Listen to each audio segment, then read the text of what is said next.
Hello friends, सभी को नमस्कार। Welcome back to my YouTube channel. साथियों, आज की इस वीडियो में मैं आप सभी के लिए कक्षा 6 विषय गणित की शिक्षण योजना लेकर आया हूँ।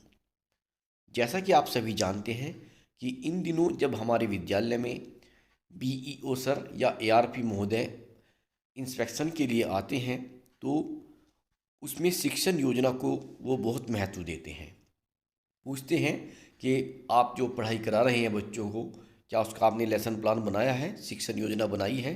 तो इन दिनों शिक्षण योजना पर बहुत ज़्यादा जोर है और मुझे नहीं लगता कि अब बिना शिक्षण योजना के पढ़ाई कराना सही है, क्योंकि हम जो भी पढ़ाते हैं उसका हमारे पास एक प्लान होना चाहिए।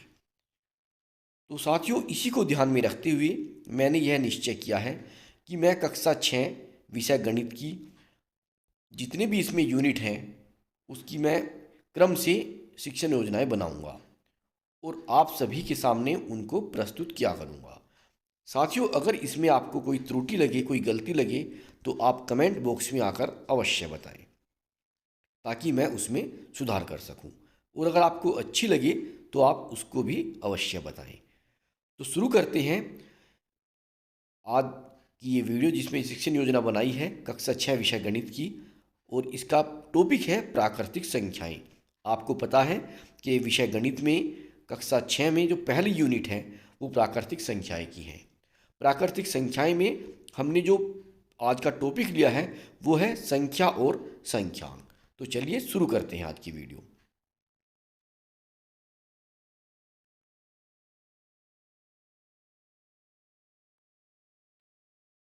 सबसे पहले इसमें ऊपर लिखेंगे दिनांक, कक्षा, विषय और समय। कक्षा 6 विषय गणित, समय डालेंगे 40 मिनट। तो सबसे पहला जो इसमें हेडिंग डालना है वो है लर्निंग आउटकम का। तो इसमें हम लिख देंगे कि बच्चे संख्या और संख्यांक में अंतर करना जानते हैं। इसका प्रकरण है संख्या और संख्यांक, और ब्रैकेट में लिख देंगे प्राकृतिक संख्याएं।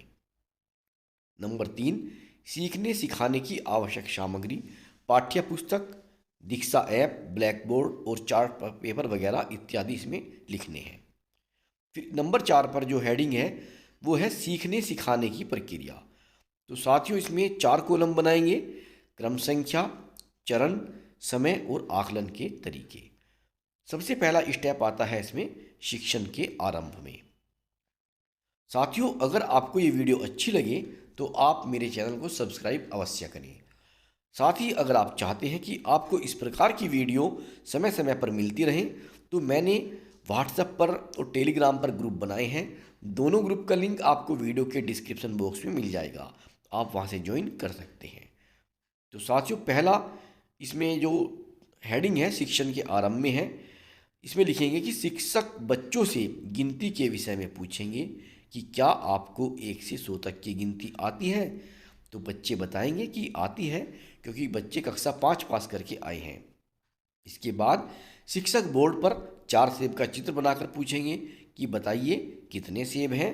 बच्चे आसानी से बता देंगे कि ये 4 सेब हैं। तो यहाँ शिक्षक बच्चों को बताएंगे कि आज हम संख्या और संख्यांक के विषय में पढ़ेंगे। यहाँ पर समय इसका केवल 5 मिनट है, और आकलन के तरीके में हम लिख देंगे बातचीत, या और प्रश्न उत्तर भी लिखेंगे। अगला स्टेप आता है शिक्षण के दौरान।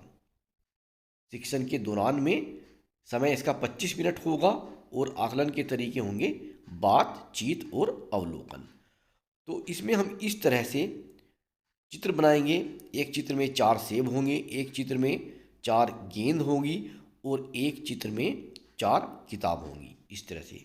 तो यहाँ बच्चों से पूछेंगे कि चित्र 1 में सेब की संख्या कितनी है, चित्र 2 में गेंद की संख्या कितनी है, और चित्र 3 में पुस्तकों की संख्या कितनी है। हम देखते हैं कि चित्रों में 4 वस्तुएं हैं। संख्या 4 को संकेत 4 द्वारा व्यक्त किया जाता है, जो एक संख्यांक है। इसी प्रकार संख्या 5 को 5 और संख्या 7 को 7 के द्वारा व्यक्त करते हैं। 0 से लेकर 1, 2, 3, 4, 5, 6, 7, 8, 9 से लेकर अनंत तक ये सभी संख्यांक हैं। इन संख्यांकों की सहायता से ही विभिन्न संख्याएं निरूपित की जाती हैं। कितनी वस्तुएं हैं का जिससे बोध होता है उसे संख्या कहते हैं। और संख्याओं को जिन संकेतों के द्वारा व्यक्त करते हैं उन्हें संख्यांक कहते हैं। संख्यांक का अर्थ है संख्या को लिखने के लिए प्रयुक्त अंक। तो इस तरह से बच्चों को बताएंगे और बच्चों को बता देंगे कि ध्यान दें कि अब हम आगे संख्यांक को संक्षेप में अंक ही कहेंगे। तो इस तरह से बच्चों को संख्या और संख्यांक में अंतर बता देंगे। अब अगला स्टेप आता है इसमें शिक्षण के बाद में, क्योंकि हमने बच्चों को क्लियर कर दिया है संख्या और संख्यांक क्या है। यहाँ पर हम एक छोटे से बच्चों को छोटा सा क्वेश्चन देंगे कि अंकों में लिखो। 16 वो अंकों में लिखेंगे, 425 लिख देंगे, 189। इसमें आप कुछ और भी दे सकते हैं अपनी तरफ से। और 10 मिनट हैं ये शिक्षण के बाद में इस काम के लिए। ये इसमें हमारा जो आकलन का तरीका है वो होगा अवलोकन। इसके बाद बच्चों को गृह कार्य देंगे। पाठ्य पुस्तक में से दिए गए 2 आसान प्रश्न बच्चों को घर पर करने के लिए कहा जाएगा। तो साथियों, मैं आशा करता हूँ ये वीडियो आपको पसंद आएगी। अगर आपको इस शिक्षण योजना में कुछ कमी लगे तो आप अवश्य बताएं। आपके सुझाव आमंत्रित हैं। मिलते हैं आपसे बहुत जल्द अगली वीडियो में। तब तक के लिए नमस्कार। Have a nice day.